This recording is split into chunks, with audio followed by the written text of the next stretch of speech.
छात्राओं, आज हम अपने बीए पार्ट फर्स्ट के पहले पेपर प्राचीन भारत के इतिहास के अंतर्गत महाजनपद कालीन शासन व्यवस्था के बारे में बात करेंगे।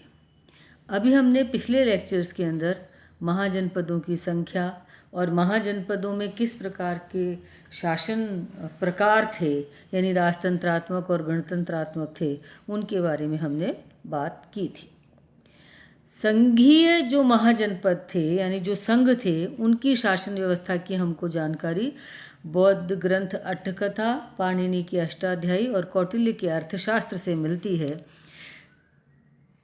इन गणराज्यों में हमें जो शासन व्यवस्था की जानकारी मिलती है, उसके अंतर्गत हम सबसे पहले बात करते हैं राज्य का अध्यक्ष।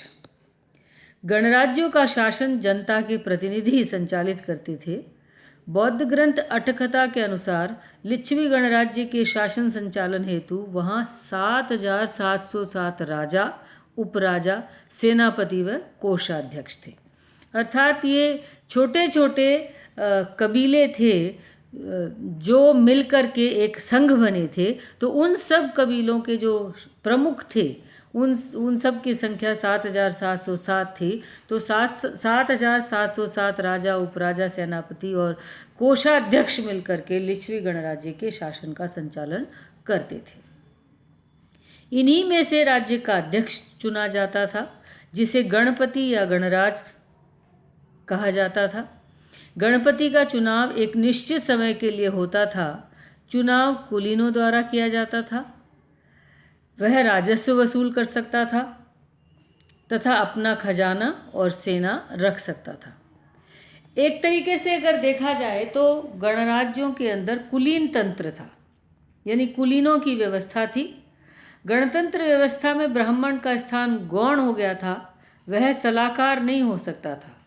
महात्मा बुद्ध के पिता राजा शुद्धोधन शाक्य गणराज्य के तथा चेटक लिच्छवी गणराज्य के राजा के पद पर आसीन थे। यानी जो शासक था वह कुलीनों के द्वारा ही चुना जाता था। उसके पास कुछ अधिकार थे, लेकिन उसके कर्तव्य भी थे। और यह वो समय है जब ब्राह्मणों का स्थान कुछ गौण हो गया था। उन्हें शासन के सलाहकार के रूप में रखा जाना अनिवार्य नहीं था। महात्मा बुद्ध के पिता स्वयं राजा शुद्धोधन शाक्य गणराज्य के राजा थे और चेटक लिच्छवी गणराज्य के राजा के रूप में हमें उनकी जानकारी मिलती है। शासक की सहायता के लिए एक मंत्री परिषद होती थी। गणपति की सहायता के लिए एक परिषद होती थी जिसके सदस्य मंत्रिण कहलाते थे। यह परिषद उस काल में एक सर्वोच्च प्रशासनिक संस्था होती थी और इसके सभी सदस्य कुलीन वर्ग के ही होते थे, यानी कुलीन लोग ही इसके सदस्य होते थे। इनकी नियुक्ति का प्रश्न विवादित है कि इनकी नियुक्ति किस प्रकार से की जाती थी। परिषद का अध्यक्ष गण मुख्य कहलाता था। परिषद की सहायता के लिए एक सभा होती थी जिसे अष्टकुलक कहा जाता था। गण मुख्य अपने सहयोगियों की सहायता से शासन का संचालन करता था। ललित विस्तार में शासकों की परिषद में 500 सदस्य थे, यानी ललित विस्तार जो ग्रंथ है उसके अंदर शासकों की सहायता के लिए जो परिषद थी उसमें 500 सदस्यों की संख्या हमको मिलती है। परिषा जनपद के गणपति, उसके मंत्रिण परिषा के प्रति उत्तरदायी थे। एक तरीके से परिषा आधुनिक लोकसभा की तरह से थी। परिषा के सदस्य नागरिकों द्वारा निर्वाचित होते थे। इसके सदस्यों की संख्या आज की भांति जनसंख्या पर आधारित थी। जिस तरीके से लोकसभा के सदस्यों की संख्या जनसंख्या पर आधारित होती है और समस्त जो सांसद हैं वो लोकसभा के प्रति उत्तरदायी होते हैं, ठीक उसी प्रकार से गणपति और मंत्रिण परिषा के प्रति उत्तरदायी होते थे। और इसमें जो सदस्य होते थे उनका निर्वाचन नागरिकों द्वारा किया जाता था और इनकी जनसंख्या नागरिकों की जनसंख्या पर आधारित थी। संस्थागार परिषा की बैठक संस्थागार में आयोजित होती थी। संस्थागार में परिषद, गणपति व परिषा के सदस्य एकत्रित होकर महाजनपद के महत्वपूर्ण कार्यों के संदर्भ में निर्णय लेते थे। यानी यहाँ पर महाजनपद के संदर्भ में निर्णय लिए जाते थे, समस्याओं का पर विचार विमर्श होता था। प्रत्येक सदस्य को अपनी राय व्यक्त करने की पूर्ण स्वतंत्रता थी, यानी हर सदस्य अपनी राय व्यक्त कर सकता था और निर्भीक तरीके से अपनी बात को वह रख सकता था, प्रश्न उठा सकता था।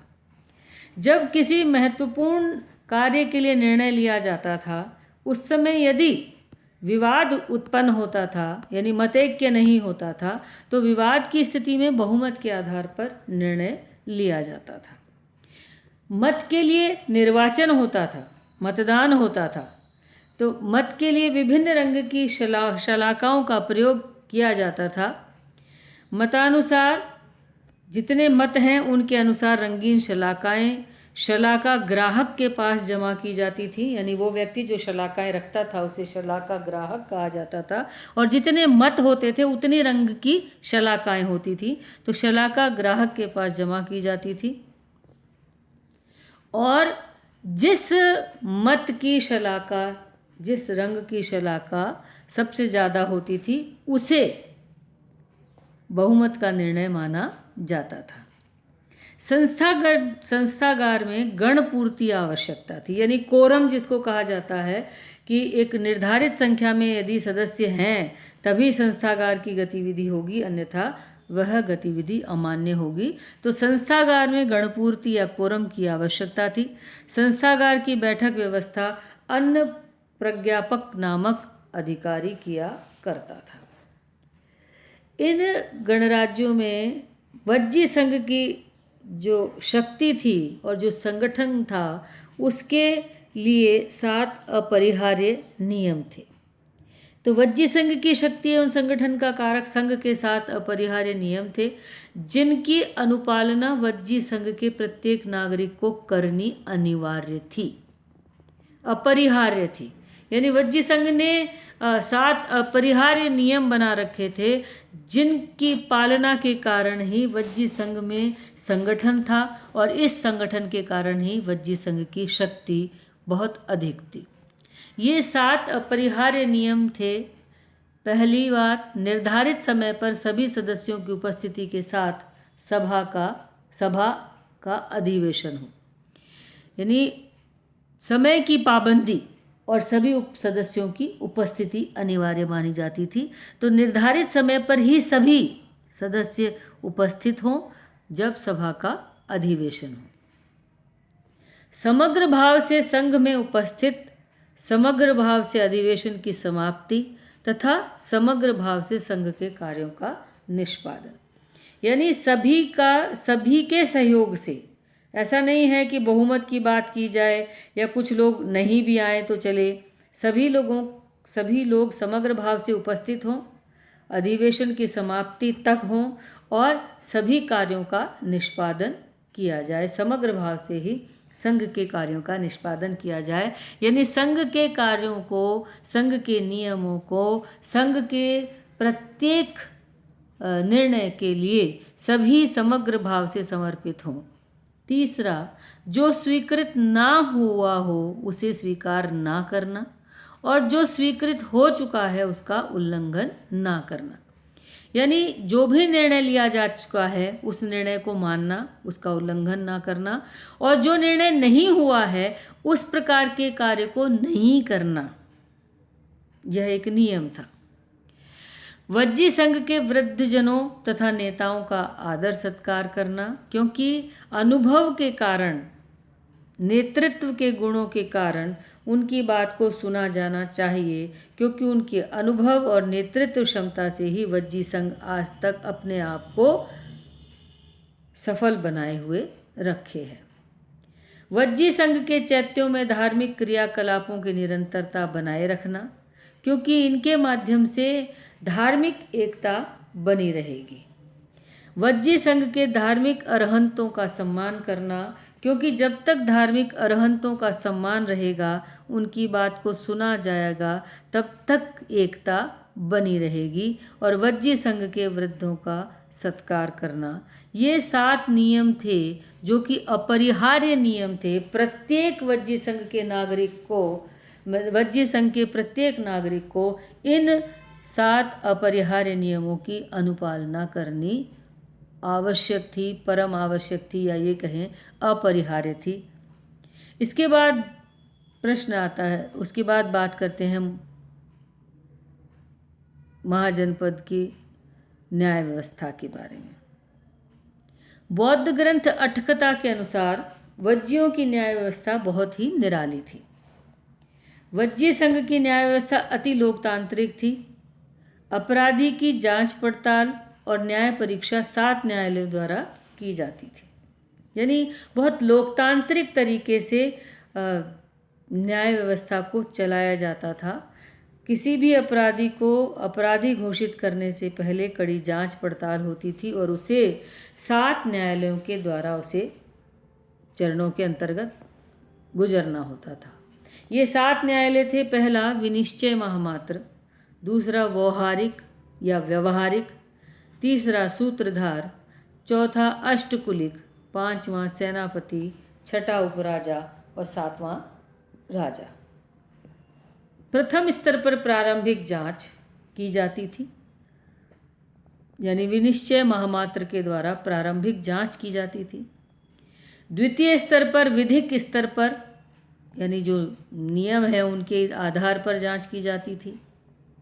तीसरे स्तर पर सामाजिक धार्मिक परंपराओं व रीति रिवाज के आधार पर जांच परख की जाती थी। चौथे स्तर पर 8 अधिकारियों द्वारा जांच की जाती थी। पंचम स्तर पर सेनापति के द्वारा, षष्ठम स्तर पर उपराजा के द्वारा और अंत में राजा के स्तर पर न्याय होता था और राजा ही अंतिम न्याय कहा जाता था। तो इस तरीके से 7 स्तर पर जांच होने के कारण इसकी संभावनाएं बहुत कम होती थी कि किसी अपराधी को कोई अपराधी दंडित होने से रह जाए और कोई निरपराधी दंडित हो जाए। न्याय व्यवस्था के बाद राजस्व व्यवस्था। राज्य की आय का प्रमुख स्रोत भूमि कर था, जो कि 1/6 था। भूमि कर का संकलन करता बलि साधक कहलाता था। प्रजा राजा को भेंट, नजराना एवं उपहार भी देती थी। कर वैश्यों एवं शूद्रों से ही वसूला जाता था, ब्राह्मणों से कर नहीं लिया जाता था। वन एवं खदानों से भी कर लिया जाता था और बेगार की भी प्रथा थी, यानी जो व्यक्ति कर नहीं चुका सकता था वह श्रम के माध्यम से अपने कर की पूर्ति करता था। ग्राम व्यवस्था।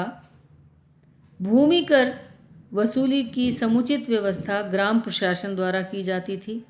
ग्राम प्रशासन का प्रधान ग्राम भोजक, ग्रामणी या ग्रामिक कहलाता था। जनपद की सुरक्षा के लिए सेना रखी जाती थी। सेना का संचालन सेनापति द्वारा होता था, जिसकी नियुक्ति गणपति द्वारा की जाती थी। पाणिनि ने जन निवासियों की 3 श्रेणियों में विभक्त किया था।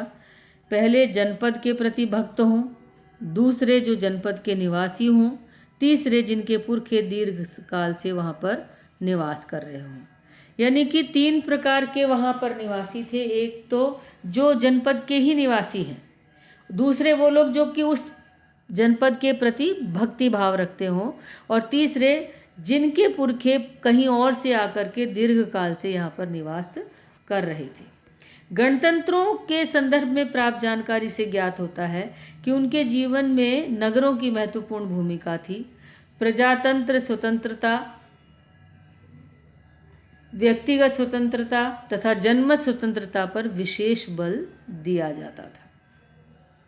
इतनी विकसित व्यवस्था होने के कारण, इतनी बढ़िया स्थिति होने के कारण, शक्तिशाली होने के कारण, संगठित होने के कारण भी अंततोगत्वा गणराज्यों का पतन हुआ। तो ये पतन के क्या कारण थे? सबसे पहला कारण था गणराज्यों की आय के सीमित साधन। क्योंकि गणराज्यों की आय सीमित थी, लोकतांत्रिक ढांचा था, ज़्यादा लोगों पर ज़्यादा कर नहीं लगाए जा सकते थे, इसलिए गणराज्यों के द्वारा एक विशाल सेना का गठन नहीं किया जा सका।